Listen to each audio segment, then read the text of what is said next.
Rajya Sabha MP సీట్లు తమకే అంటే తమకు నిధులిచ్చే పారిశ్రామికవేత్తలకు పార్టీలు కేటాయించడం అనేది ఎంతవరకు కరెక్ట్ అని మీరు అనుకుంటున్నారు? రాజ్యసభ అనేది పెద్దల సభ. రాజ్యాంగం ఒక సదుద్దేశంతో దీన్ని ఏర్పాటు చేసింది. ఒకటి, రాష్ట్రాల సభగా రాజ్యసభను చూస్తారు. ఈవెన్ రాజ్యసభకు శాసన మండలికి కూడా ఒక తేడా ఉంది. శాసన మండలి కాన్స్టిట్యూషన్ కాంపోజిషన్కు రాజ్యసభకు ఉన్న తేడా ఏంటంటే, రాజ్యసభ ఇది ఫెడరల్ సభగా భావిస్తారు. అంటే వివిధ రాష్ట్రాల హక్కుల కొరకు, రాష్ట్రాల ప్రయోజనాల కొరకు ఆ సభ ఏర్పాటైంది.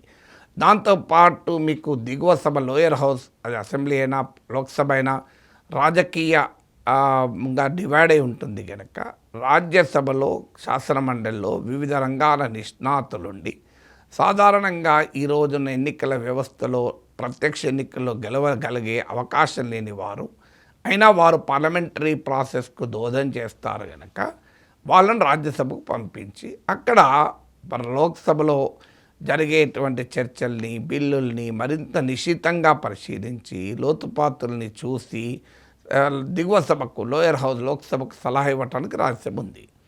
అన్ఫార్చునేట్లీ దాన్ని ఎవరు ఎక్కువ నిధులు ఇస్తే ఆ పారిశ్రామికవేత్తలకు, సంపన్నులకు ఇస్తే వాళ్ళు ఎన్నడూ సభలో మాట్లాడేది ఉండదు. అక్కడ నుండి పైరవీలు చేసుకుంటూ కూర్చుంటారు. ఇండస్ట్రియలిస్ట్ రాజ్యసభ పోవద్దని అంటలేను, కానీ ఇండస్ట్రియలిస్ట్ ఒక పొలిటికల్ యాక్టివిటీలో ఉండి ప్రజలకు రిప్రజెంట్ చేస్తానికి వెళ్తే సంతోషమే, అభ్యంతరం ఏం లేదు.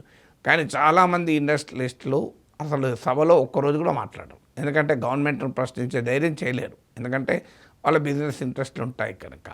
అలాంటి వాళ్ళకు స్టేటస్ సింబల్గా ఈ రాజ్యసభ సీటు ఉపయోగపడుతుంది. రాజకీయ పార్టీలు దీని నిధుల సమీకరణకు ఒక వేదికగా దీన్ని ఉపయోగించుకుంటున్నారు. సో అందువల్ల రాజ్యసభకు 50 కోట్లు తీసుకొని 100 కోట్లు తీసుకొని రాజ్యసభ పంపించారన్న విమర్శలు మనకు వస్తూనే ఉంటాయి చూడండి.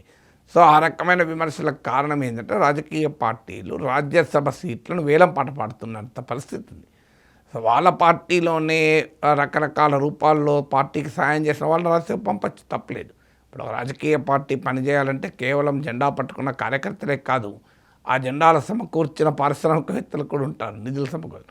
పోనీ అలాంటి వాళ్ళకి ఇచ్చారన్నా కాస్త అర్థం చేసుకోవచ్చు, అది కూడా కరెక్ట్ అని అంటలేను. బట్ అట్లీస్ట్ వారు పార్టీకి ఏదో రూపంలో కంట్రిబ్యూట్ చేశారు కదా. అసలు పార్టీకి ఏమీ సంబంధం లేని వాళ్ళకి కూడా ఇచ్చేస్తున్నారు కదా. ముఖేష్ అంబానీ వచ్చి జగన్మోహన్ రెడ్డిని అడిగితే మన రాష్ట్రం కాదు, మన సంబంధం లేదు, వైఎస్ఆర్ కాంగ్రెస్ చేసిందేమీ లేదు, తర్వాత గెలిచినా కూడా రాష్ట్ర ప్రజలు చేసిందేం లేదు, ఆయన తీసుకొచ్చి రాజ్యసభ పంపించలేదు ఆ వైసీపీ కోటాలో. సో అదైతే ఇంకా అన్యాయం కదా. అందువల్ల ఖచ్చితంగా ఈ ధోరణి అనేది కాదు.